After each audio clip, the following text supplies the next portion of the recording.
COVID-19 പശ്ചാത്തലത്തിൽ വിവിധ രാജ്യങ്ങളിലെ വിശ്വാസികൾ നേരിടുന്ന വെല്ലുവിളികളും അവരുടെ വിശ്വാസ ജീവിതത്തിന്റെ അനുഭവങ്ങളും സാഹചര്യങ്ങളും വൈദികർ പങ്കുവയ്ക്കുന്നു. പ്രതിസന്ധികളുടെ നടുവിലും ഇടവക പ്രവർത്തനങ്ങളുടെ നേർക്കാഴ്ചകളും ചർച്ച് ബീറ്റ്സിലൂടെ പ്രേക്ഷകരിലേക്ക് എത്തിക്കുകയാണ്. കോവിഡ്-19 പശ്ചാത്തലത്തിൽ കർശന നിയന്ത്രണങ്ങളോടെയും ഉപാധികളോടെയുമാണ് ലോകത്തിന്റെ വിവിധ ഭാഗങ്ങളിൽ ദിവ്യബലിയർപ്പണവും മറ്റു കൂദാശകളും നിർവഹിച്ചു വരുന്നത്. വിദേശ രാജ്യങ്ങളിലെ ചില രൂപതകളിൽ നിയന്ത്രണങ്ങളോടെ ദിവ്യബലി അർപ്പിക്കുവാനുള്ള അനുവാദം ഭരണകൂടം നൽകിയിട്ടുണ്ട്. വിവിധ രാജ്യങ്ങളിൽ ജോലി ചെയ്യുന്ന മലയാളികളടക്കമുള്ള വിശ്വാസികളുടെ നേർക്കാഴ്ച ആരെയും നൊമ്പരപ്പെടുത്തുന്ന ഒന്നാണ്. 8 ആഴ്ചത്തെ ലോക്ക്ഡൌണിന് ശേഷം സ്വിറ്റ്സർലൻഡിൽ ദേവാലയങ്ങൾ തുറന്ന് ദിവ്യബലിയർപ്പണം ആരംഭിച്ചെന്നും സ്വിസ് ബിഷപ്സ് കോൺഫറൻസിന്റെ ആവശ്യപ്രകാരമാണ് സ്വിസ് ഭരണകൂടം അനുവാദം നൽകിയിരിക്കുന്നതെന്നും ഫാദർ തോമസ് പ്ലാപ്പള്ളിൽ വ്യക്തമാക്കുന്നു. നീണ്ട 8 ആഴ്ചത്തെ ലോക്ക്ഡൌണിന് ശേഷം സ്വിറ്റ്സർലൻഡിലെ ദേവാലയങ്ങൾ വീണ്ടും ആരാധനയ്ക്ക് വേണ്ടി തുറന്ന് അതിനുള്ള അനുവാദം ലഭിച്ചിരിക്കുകയാണ്. സ്വിസ് ബിഷപ്സ് കോൺഫറൻസ് ആവശ്യപ്പെട്ട അനുസരിച്ചാണ് ഗവൺമെൻറ് ഈ അനുവാദം നൽകിയിരിക്കുന്നത്. ദേവാലയങ്ങളിൽ ഇരിപ്പിടം ക്രമീകരിക്കുമ്പോഴും ആ സാമൂഹ്യ അകലം പാലിക്കേണ്ടതുണ്ട്. ഓരോരുത്തരും ഇരിക്കുവാൻ വേണ്ടിയുള്ള സ്ഥലങ്ങളിൽ ഒരു ബൈബിൾ കൊട്ടേഷൻസ് അവിടെ വെച്ചിട്ടുണ്ട്. ആ സാമൂഹ്യ അകലം പാലിച്ചുകൊണ്ട് തന്നെ ആ ഇരിപ്പിടങ്ങളിലാണ് വിശ്വാസികൾ വന്ന് ഇരിക്കുന്നത്. ദേവാലയങ്ങളിൽ വീണ്ടും മാമോദീസായും മറ്റു കൂദാശകളും പരികർമ്മം ചെയ്യുവാനുള്ള അനുവാദം ലഭിച്ചിട്ടുണ്ട്. ഇതുപോലെ തന്നെ മാർഗനിർദ്ദേശങ്ങളെല്ലാം പാലിച്ചുകൊണ്ടാണ് വിവാഹം, സ്ഥൈര്യലേപനം, വിശുദ്ധ കുർബാന സ്വീകരണമെല്ലാം ക്രമീകരിക്കുക. വിശ്വാസികൾക്ക് വ്യക്തിപരമായി വന്ന് പ്രാർത്ഥിക്കുവാനുള്ള സൗകര്യവും ഒരേ സമയം 50ഓളം പേർക്ക് വിശുദ്ധ കുർബാനയിൽ പങ്കെടുക്കുവാനുള്ള അവസരവും ഭരണകൂടം നൽകിയിട്ടുണ്ടെന്ന് അമേരിക്കയിൽ ശുശ്രൂഷ ചെയ്യുന്ന മലയാളി വൈദികർ വ്യക്തമാക്കുന്നു. മർക്കറ്റ് രൂപതയിൽ ശുശ്രൂഷ ചെയ്യുന്ന ഫാദർ ജൂബീഷ് കുര്യാസിന്റെയും ന്യൂയോർക്ക് അതിരൂപതയിൽ നിന്ന് ഫാദർ ജോർജ് ഉന്നോനിയുടെയും റിപ്പോർട്ടിലേക്ക്. ന്യൂയോർക്കിലെ ഇപ്പോഴത്തെ ആരാധനാ ക്രമീകരണങ്ങൾ സംസ്ഥാന സർക്കാരിൻ്റെ നിർദ്ദേശങ്ങളനുസരിച്ച് മാത്രമാണ്. ന്യൂയോർക്ക് സംസ്ഥാനത്തിൻ്റെ വിവിധ ജില്ലകളിൽ വിവിധ ക്രമീകരണങ്ങളാണ് നിലവിലുള്ളത്. ന്യൂയോർക്ക് സിറ്റിയും അതിനോട് ചേർന്ന് കിടക്കുന്ന 7 ജില്ലകളും ചേർന്നതാണ് ന്യൂയോർക്ക് അതിരൂപത. ന്യൂയോർക്ക് അതിരൂപതയിൽ 4 ഫേസായിട്ടാണ് പള്ളികൾ തുറക്കാൻ അനുവദിച്ചിരിക്കുന്നത്. ആദ്യമായി വ്യക്തിപരമായ പ്രാർത്ഥനയ്ക്കും കുമ്പസാരത്തിനും ഇപ്പോൾ ന്യൂയോർക്ക് അതിരൂപത ഈ ഫേസിൽ കൂടെ കടന്നുപോയിക്കൊണ്ടിരിക്കുകയാണ്. രണ്ടാമത് മാമോദീസ, വിവാഹം തുടങ്ങിയവയ്ക്ക് നിശ്ചിത ആളുകളെ 10 പേരെ മാത്രം കൂട്ടി നടത്തുവാനുള്ള അനുവാദം. മൂന്നാമത് ദിവസങ്ങളിലെ വിശുദ്ധ കുർബാനയും ശവസംസ്കാര ശുശ്രൂഷകളും പള്ളിയിൽ നിശ്ചിത ആളുകളെ കൂട്ടി നടത്തുവാനുള്ള അനുവാദം. നാലാമത് ഞായറാഴ്ച കുർബാന നിശ്ചിത ആളുകളെ കൂട്ടി മാത്രം. ദേവാലയങ്ങളിലെ എല്ലാ പൊതുപരിപാടികൾക്കും മാസ്ക് നിർബന്ധമാണ്. സാമൂഹിക അകലം പാലിക്കണം. 6 അടി അകലത്തിൽ മാത്രമേ ആളുകൾക്ക് നിൽക്കാൻ അനുവാദമുള്ളൂ. കൈകഴുകൽ കൃത്യമായി നടത്തിയിരിക്കണം. ദേവാലയത്തിൽ പ്രവേശിക്കുമ്പോഴും ദേവാലയത്തിൽ നിന്ന് ഇറങ്ങുമ്പോഴും, കൂടാതെ മറ്റു പ്രതലങ്ങൾ ശുചീകരിക്കുകയും ചെയ്യണം. മെയ് 1 തീയതി മുതൽ ജനങ്ങൾക്ക് വ്യക്തിപരമായി വന്ന് പ്രാർത്ഥിച്ചു പോകുന്നതിനുള്ള സൗകര്യമൊരുക്കിക്കൊണ്ട് ദേവാലയങ്ങൾ തുറന്നുകൊടുത്തു. മെയ് 15 തീയതി മുതൽ സാമൂഹിക അകലം പാലിച്ചുകൊണ്ട് ആളുകളെ പങ്കെടുപ്പിച്ച് വിശുദ്ധബലി അർപ്പിക്കുന്നതിനുള്ള അനുവാദം ലഭിക്കുകയും അതിനനുസരിച്ച് ദേവാലയത്തിൽ വേണ്ട ക്രമീകരണങ്ങൾ ചെയ്യുകയും ചെയ്തു. ഒന്നിടവിട്ട ബെഞ്ചുകളിൽ ഇരുത്തി 6 അടി അകലം പാലിച്ചുകൊണ്ട് മാസ്ക് ധരിച്ചുകൊണ്ട് ദേവാലയത്തിൽ വരുന്നവർക്ക് വിശുദ്ധ ബലിയിൽ ഇപ്പോൾ പങ്കുചേരാവുന്നതാണ്. ഈ വിധത്തിൽ നിയന്ത്രണങ്ങളും നിർദ്ദേശങ്ങളും അനുസരിച്ച് സാമൂഹിക അകലം പാലിച്ച് ഭയം കൂടാതെ ആഴ്ചയിൽ ഒരിക്കലെങ്കിലും വിശ്വാസികൾക്ക് വിശുദ്ധ ബലിയിൽ പങ്കുചേരുന്നതിനുള്ള അവസരം ലഭിക്കുന്നുണ്ട്. ഏകദേശം 50ഓളം പേര് ഓരോ ദിവസവും വിശുദ്ധ കുർബാനയിൽ പങ്കെടുക്കുന്നതിനായി എത്തുകയും ചെയ്യുന്നുണ്ട്. ഇറ്റലിയിൽ ദേവാലയങ്ങൾ തുറന്നുവെങ്കിലും സാമൂഹിക അകലം പാലിച്ചും സുരക്ഷാ ക്രമീകരണങ്ങളോടെയുമാണ് ഇറ്റലിയിൽ വിശ്വാസികൾ ദിവ്യബലിയർപ്പണത്തിൽ പങ്കെടുക്കുവാൻ എത്തുന്നതെന്ന് വത്തിക്കാനിൽ നിന്ന് ബ്രദർ മെൽവിൻ തെങ്ങുംപള്ളി പറയുന്നു. ഇറ്റാലിയൻ ബിഷപ്പ് കോൺഫറൻസിന്റെ പ്രസിഡന്റ് കാർഡിനൽ ഗുൽത്തിയേറോ വസേത്തിയും ഇറ്റാലിയൻ പ്രധാനമന്ത്രി ജുസെപ്പെ കോന്തെയും തമ്മിൽ നടത്തിയ ധാരണ പ്രകാരം ഈ കഴിഞ്ഞ മെയ് 18 തിങ്കളാഴ്ച മുതൽ ഇറ്റലിയിലെ ദേവാലയങ്ങൾ കർശനമായ നിയന്ത്രണങ്ങളോടുകൂടി വിശ്വാസികൾക്കായി തുറന്നു കൊടുത്തിരിക്കുകയാണ്. ദേവാലയങ്ങളുടെ വലിപ്പത്തിൻ്റെ വ്യത്യാസമനുസരിച്ച് ഓരോ ദേവാലയങ്ങളിലും ഒരേ സമയം ഒരുമിച്ച് ചേരാൻ സാധിക്കുന്ന വിശ്വാസികളുടെ എണ്ണത്തിൽ വ്യത്യസ്തതയുണ്ട്. തുടർന്ന് വരുന്ന നിർദ്ദേശങ്ങളാണ് ഈ ദേവാലയങ്ങളുമായി ബന്ധപ്പെട്ട് അധികാരികൾ പുറപ്പെടുവിച്ചിരിക്കുന്നത്. ഒന്നാമതായി, ദേവാലയത്തിൽ പ്രവേശിക്കുന്ന വിശ്വാസികൾ നിർബന്ധമായും ദേവാലയത്തിൽ പ്രവേശിക്കുന്നതിന് ഒരു വാതിലും ദേവാലയത്തിൽ നിന്ന് പുറത്തേക്ക് പോകുന്നതിന് മറ്റൊരു വാതിലും ദേവാലയ അധികാരികൾ ക്രമീകരിക്കേണ്ടതാണ്. രണ്ടാമതായി, ദേവാലയത്തിൽ പ്രവേശിച്ചു കഴിഞ്ഞാൽ നിർബന്ധമായും വിശ്വാസികൾ 1 മീറ്റർ അകലം പാലിച്ചാണ് ദേവാലയത്തിൽ നിൽക്കുന്നത് എന്ന് ദേവാലയ അധികാരികൾ ഉറപ്പുവരുത്തേണ്ടതാണ്. മൂന്നാമതായി, ദേവാലയത്തിൽ ഓരോ വിശ്വാസികളും തങ്ങൾക്കായി നിഷ്കർഷിച്ചിരിക്കുന്ന പ്രത്യേകമായ ഇരിപ്പിടങ്ങളിൽ മാത്രമേ ഇരിക്കുവാൻ പാടുള്ളതുള്ളൂ. നാലാമതായി, ദേവാലയത്തിന് പുറത്ത് ദേവാലയത്തിലേക്ക് കടന്നു വരുന്ന വിശ്വാസികൾ കരങ്ങൾ ശുദ്ധീകരിച്ച് ദേവാലയത്തിൽ പ്രവേശിക്കുന്നതിന് വേണ്ടി സാനിറ്റൈസർ ദേവാലയത്തിൻ്റെ വാതിലിന് പുറത്ത് ക്രമീകരിക്കേണ്ടതാണ്. വിശ്വാസികൾ ഇത് ഉപയോഗിച്ച് കരങ്ങൾ ശുദ്ധീകരിച്ചതിന് ശേഷമാണ് ദേവാലയത്തിൽ പ്രവേശിക്കുന്നത് എന്ന് ദേവാലയ അധികാരികൾ ഉറപ്പുവരുത്തേണ്ടതുമാണ്. അഞ്ചാമതായി, ദേവാലയത്തിൽ പ്രവേശിക്കുന്ന എല്ലാ വിശ്വാസികളും നിർബന്ധമായും മാസ്ക് ധരിച്ചിരിക്കേണ്ടതാണ്. ദേവാലയത്തിലെ ശുശ്രൂഷകൾ കഴിയുന്ന സമയം അത്രയും ഈ മാസ്ക് അവർ ധരിച്ചിരിക്കേണ്ടതാണ്. വിശുദ്ധ കുർബാന സ്വീകരണ സമയത്ത് മാത്രമാണ് അവർക്ക് മാസ്ക് മുഖത്തു നിന്ന് മാറ്റുവാൻ സാധിക്കുക. അതുപോലെ തന്നെ വിശുദ്ധ കുർബാന നൽകുന്ന പുരോഹിതർ വിശുദ്ധ കുർബാന നൽകുന്ന അവസരങ്ങളിൽ മാസ്ക് നിർബന്ധമായും ധരിച്ചിരിക്കേണ്ടതാണ്. ആറാമതായി, ദേവാലയത്തിനുള്ളിൽ വിശുദ്ധ കുർബാനയുടെ മധ്യയുള്ള സമാധാന ആശംസ പൂർണ്ണമായും ഒഴിവാക്കപ്പെടേണ്ടതാണ്. അതുപോലെ തന്നെ ദേവാലയത്തിൻ്റെ പ്രവേശന കവാടത്തിനോടടുത്ത് വയ്ക്കുന്ന വിശുദ്ധ ജലം ഈ അവസരങ്ങളിൽ വയ്ക്കുവാൻ പാടുള്ളതല്ല. ഏഴാമതായി, ദേവാലയത്തിലേക്ക് കടന്നു വരുന്ന വിശ്വാസികൾ ദേവാലയത്തിലെ തിരുക്കർമ്മങ്ങൾക്ക് ശേഷം പുറത്തേക്ക് ഇറങ്ങി വന്ന് അവിടെ കൂട്ടം കൂടിയെന്ന് സംസാരിക്കുന്ന സാഹചര്യങ്ങൾ പൂർണ്ണമായും ഒഴിവാക്കപ്പെടേണ്ടതാണ്. എട്ടാമതായി, ദേവാലയത്തിൽ വിശുദ്ധ കുർബാനയിൽ പങ്കെടുക്കുന്ന വിശ്വാസികൾ കരങ്ങളിലാണ് വിശുദ്ധ കുർബാന സ്വീകരിക്കേണ്ടത്. കുമ്പസാരവുമായി ബന്ധപ്പെട്ടും കൃത്യമായ അകലം പാലിക്കണമെന്നുള്ള നിർദ്ദേശങ്ങളാണ് നൽകിയിരിക്കുന്നത്.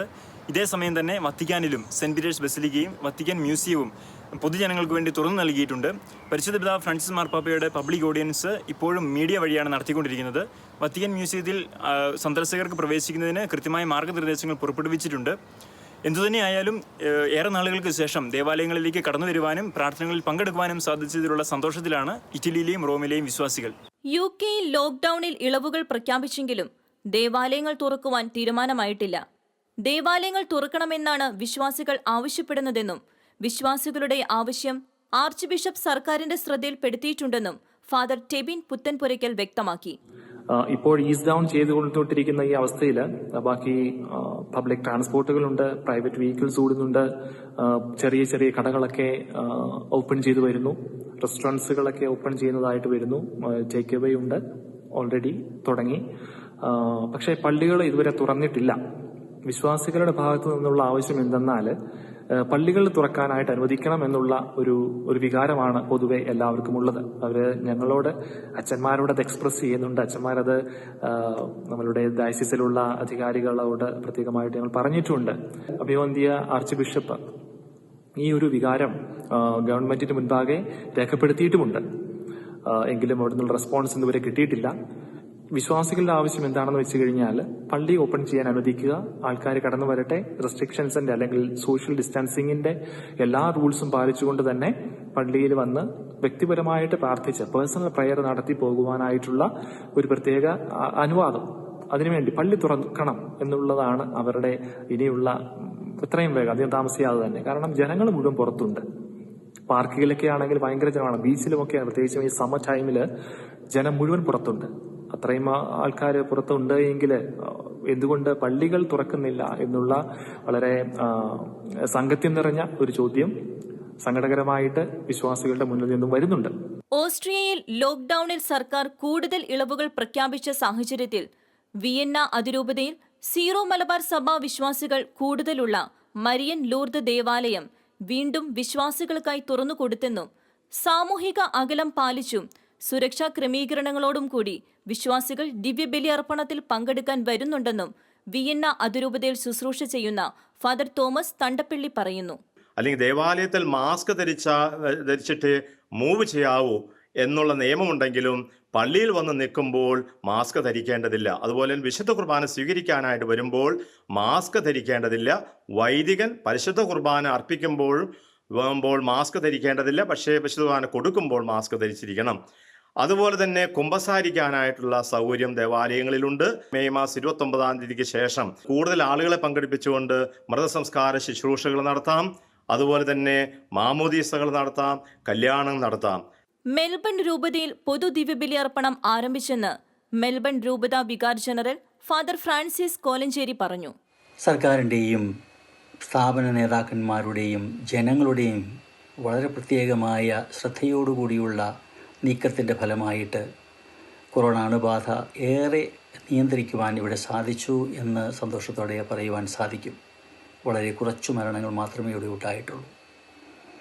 അതിൻ്റെ എല്ലാം പശ്ചാത്തലത്തിൽ കഴിഞ്ഞ 2 ആഴ്ചയായിട്ട് സ്ഥാപനങ്ങളും ഓഫീസുകളും പ്രസ്ഥാനങ്ങളും പ്രത്യേകിച്ച് ദേവാലയങ്ങളുമെല്ലാം തുറന്ന് പ്രവർത്തിക്കുവാൻ അനുവാദമായി.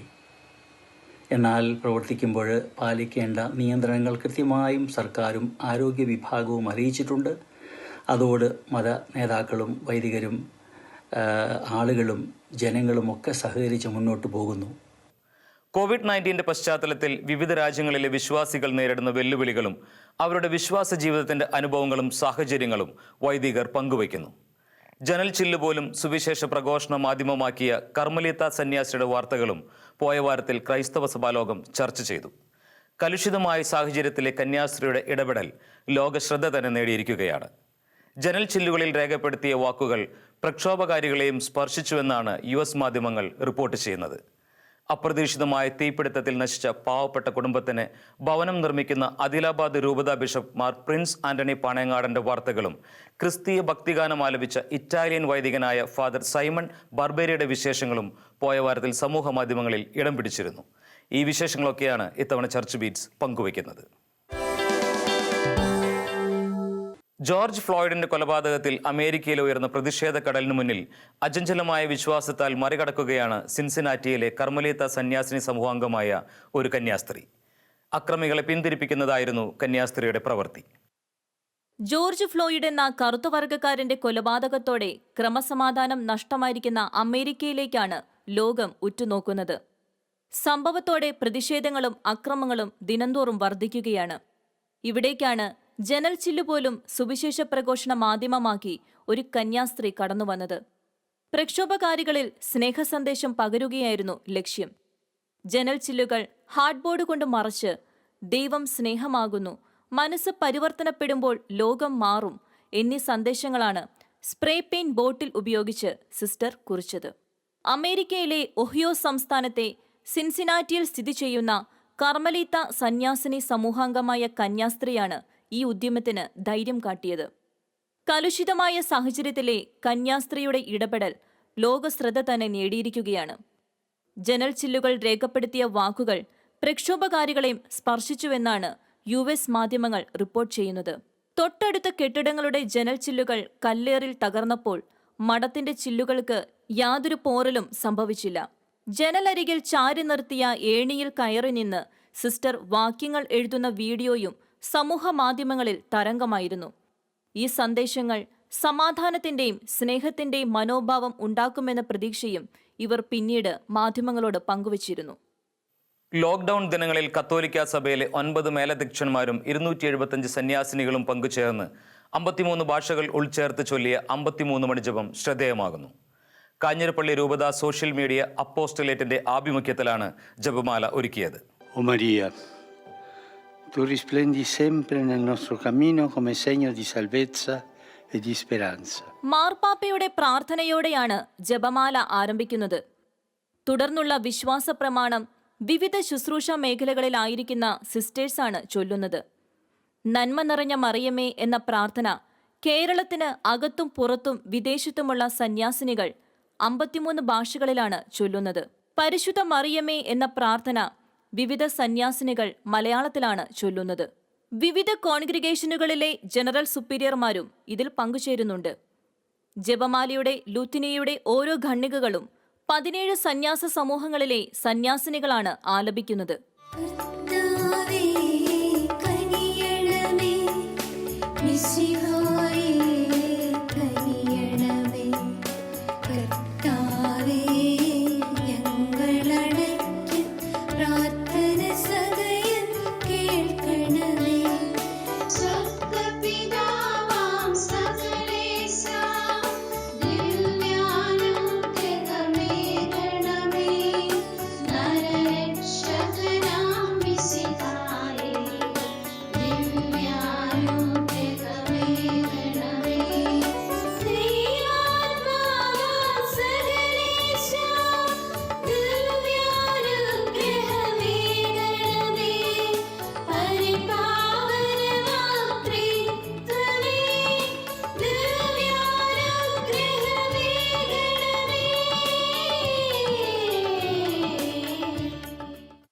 മലബാർ സഭാധ്യക്ഷൻ കർദിനാൾ മാർ ജോർജ് ആലഞ്ചേരി, സീറോ മലങ്കര സഭാധ്യക്ഷൻ കർദിനാൾ മാർ ക്ലീമിസ് കാതോലിക്ക ബാവ, ബിഷപ്പുമാരായ Mar Joseph Kariyil, Mar Mathew Arackal, Mar Bosco Puthur, Mar Stephen Chirappanath, Mar Jose Pulickal, Mar Raphael Thattil, Mar Sebastian Vanipurackal തുടങ്ങിയവരും ജപമാലയ്ക്ക് നേതൃത്വം നൽകുന്നുണ്ട്. പിതാവായ ദൈവത്തിൻ്റെ മകളായിരിക്കുന്ന പരിശുദ്ധ ദൈവമാതാവേ, ഞങ്ങളിൽ ദൈവവിശ്വാസം എന്ന പുണ്യമുണ്ടായി ഫലം ചെയ്യുവാനായിട്ട് അങ്ങേ തിരുക്കുമാരനോട് അപേക്ഷിക്കണമേ. നന്മ നിറഞ്ഞ മറിയമേ സ്വസ്തി, കർത്താവ് അങ്ങയോടുകൂടെ സ്ത്രീകളിൽ നീ അനുഗ്രഹീതയാകുന്നു. നിന്റെ ഉദരത്തിൻ ഫലമായി ഈശോയും അനുഗ്രഹിക്കപ്പെട്ടവനാകുന്നു. കാഞ്ഞിരപ്പള്ളി രൂപത social media apostolate director father Soby കന്നാലിലാണ് ആശയവും സംവിധാനവും. സിസ്റ്റർ റെജീന വെങ്ങാലൂരിന്റെയും രൂപതയിലെ യുവജനങ്ങളുടെയും നേതൃത്വത്തിലായിരുന്നു ജപമാല പ്രാർത്ഥന.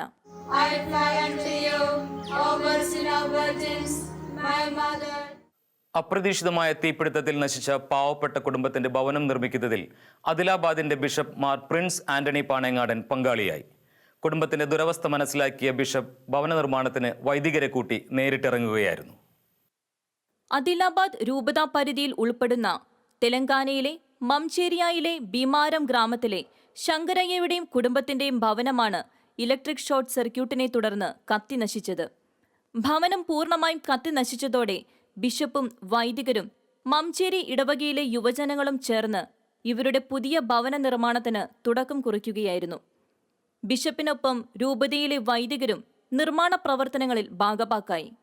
ലോക്ക്ഡൌൺ ദിനങ്ങളിലും മണ്ണിൽ പണിയെടുക്കുന്ന ബിഷപ്പിന്റെയും വൈദികരുടെയും ദൃശ്യങ്ങൾ ഇതിനോടകം മാധ്യമശ്രദ്ധ നേടിയിരിക്കുകയാണ്. മഹാമാരിയെ തുടർന്ന് 3 മാസത്തോളം അടഞ്ഞുകിടന്ന വത്തിക്കാൻ മ്യൂസിയങ്ങൾ വീണ്ടും തുറന്നു. കഴിഞ്ഞ 21 വർഷമായി മ്യൂസിയങ്ങളുടെ താക്കോൽ സൂക്ഷിപ്പുകാരൻ ഗിയാനി ക്രിയാണ് മ്യൂസിയം തുറന്നത്. ചരിത്രധന്യതയും മനുഷ്യരാശിയുടെ എക്കാലത്തെയും മികച്ച ചിത്രകാരന്മാരുടെയും സംഭാവനകളും കൊണ്ട് ശ്രദ്ധേയമായ വത്തിക്കാൻ മ്യൂസിയം അതിന്റെ താക്കോൽ സൂക്ഷിപ്പുകാരൻ ഗിയാനി ക്രി വീണ്ടും തുറക്കുമ്പോൾ അത് കാണാൻ അതിരാവിലെ മുതൽ ജനങ്ങൾ കാത്തുനിന്നിരുന്നു. കൃത്യം 2 മാസവും 22 ദിവസവും കഴിഞ്ഞാണ് മ്യൂസിയം വീണ്ടും തുറന്നത്. ലോകം പുതിയ സുരക്ഷാ മാർഗങ്ങളോട് ഇടപഴകുന്നതിന്റെ ഭാഗമായി പാപ്പാ മ്യൂസിയങ്ങളിലും സുരക്ഷാ സംവിധാനങ്ങൾ കർശനമാണ്. മുഖത്ത് മാസ്ക് ധരിച്ച് ഹാൻഡ് സാനിറ്റൈസർ ഉപയോഗിച്ച് നിശ്ചിതമായ അകലം പാലിച്ചു മാത്രമേ സന്ദർശകർക്ക് പ്രവേശനാനുമതിയുള്ളൂ. കവാടത്തിൽ സന്ദർശകരുടെ താപനില പരിശോധിക്കാനായി തെർമൽ സ്കാനർ ഏർപ്പെടുത്തിയിട്ടുണ്ട്. നേരത്തെ സ്പോട്ട് ടിക്കറ്റ് ലഭിച്ചിരുന്ന സ്ഥലത്തിപ്പോൾ ഓൺലൈനിൽ റിസർവ് ചെയ്യുന്നത് നിർബന്ധമാക്കിയിരിക്കുന്നു. നീണ്ട നിരകളില്ല, വിദേശ സഞ്ചാരികളുമില്ല, തദ്ദേശവാസികൾ മാത്രമാണ് സന്ദർശകർ. ആദ്യ ദിവസം 1600 പേർ ഓൺലൈനിൽ മ്യൂസിയം സന്ദർശിക്കാൻ റിസർവ് ചെയ്തിരുന്നു. സന്ദർശകരുടെ ആരോഗ്യ സുരക്ഷ വളരെ കർശനമായി പാലിക്കുന്നുണ്ട്. സന്ദർശകരുടെ എണ്ണം കുറവായിരുന്നതിനാൽ റഫേലിന്റെ ശ്രേഷ്ഠ കൃതികൾ മുതൽ മൈക്കിൾ ആഞ്ചലോയുടെ സിസ്റ്റൈൻ ചാപ്പലിലെ അത്ഭുതപ്പെടുത്തുന്ന ചുവർ ചിത്രങ്ങൾ വരെ സന്ദർശകർക്ക് സ്വസ്ഥമായി നടന്നുകാണാൻ അവസരം കിട്ടുന്നുണ്ട്. അഗ്നിബാധയെ തുടർന്ന് അടച്ചിട്ടിരുന്ന നോത്രദാം കത്തീഡ്രലിന്റെ നടപ്പുര പൊതുജനങ്ങൾക്കായി തുറന്നു. അഗ്നിബാധയിൽ വ്യാപിച്ച വിഷാംശം കലർന്ന മാലിന്യങ്ങൾ നീക്കം ചെയ്തതിനെ തുടർന്നാണ് നടപടി. പാരീസിലെ ചരിത്രപ്രസിദ്ധമായ നോട്രഡാം ദേവാലയത്തിൽ ഏപ്രിൽ 15-നാണ് അഗ്നിബാധയുണ്ടായത്. 1345-കളിൽ ഫ്രഞ്ച് ഗോതിക് വാസ്തുകലയാൽ നിർമ്മിച്ച മനോഹരമായ കത്തീഡ്രലിലാണ് യേശുവിന്റെ മുൾമുടിയുടെ തിരുശേഷിപ്പ് സൂക്ഷിച്ചിരിക്കുന്നത്. അഗ്നിബാധയിൽ നിന്നും അത്ഭുതകരമായി വീണ്ടെടുത്ത തിരുശേഷിപ്പ് കത്തീഡ്രലിൽ നിന്നും മാറ്റിയിരുന്നു. അഗ്നിബാധയിൽ കത്തീഡ്രലിന്റെ 93 മീറ്റർ ഉയരമുള്ള ഗോപുരം ഉൾപ്പെടെ കത്തിയമർന്നിരുന്നു. കത്തീഡ്രലിന്റെ അവശിഷ്ടങ്ങൾ നീക്കം ചെയ്യുന്ന പ്രവർത്തനങ്ങൾക്ക് ശേഷം പുനർനിർമ്മാണം പുരോഗമിക്കുന്നതിനിടയിലായിരുന്നു കോവിഡ് രോഗബാധ പടർന്നത്. രോഗബാധയെ തുടർന്ന് നിർത്തിവെച്ച നിർമ്മാണ പ്രവർത്തനങ്ങൾ ഏപ്രിൽ 27-ന് പുനരാരംഭിച്ചിരുന്നു. അഗ്നിബാധയുടെ അവശിഷ്ടങ്ങൾക്കൊപ്പം പരന്ന വിഷവസ്തുക്കൾ പരിസരങ്ങളിൽ തങ്ങി നിന്നിരുന്നതിനാൽ സന്ദർശകർക്ക് പരിസരങ്ങളിൽ പ്രവേശനം നിഷേധിച്ചിരുന്നു. ഈ വിഷവസ്തുക്കൾ നീക്കം ചെയ്യുന്ന ജോലികൾ പൂർത്തിയായ സാഹചര്യത്തിലാണ് ഇപ്പോൾ പൊതുജനങ്ങൾക്കായി കത്തീഡ്രലിന്റെ നടപ്പുര തുറന്നു നൽകിയിരിക്കുന്നത്. അമേരിക്കയിൽ ജോർജ് ഫ്ലോയിഡിന്റെ കൊലപാതകത്തെ തുടർന്ന് ആക്രമണത്തിനിരയായ ദേവാലയം പ്രസിഡന്റ് ഡൊണാൾഡ് ട്രംപ് സന്ദർശിച്ചു. ജോർജ് ഫ്ലോയ്ഡിന്റെ കുടുംബത്തിന് നീതി ലഭിക്കുമെന്ന് ഉറപ്പു നൽകിയ ട്രംപ് അതിന്റെ പേരിൽ നടക്കുന്ന ആക്രമണങ്ങളെ അപലപിച്ചു.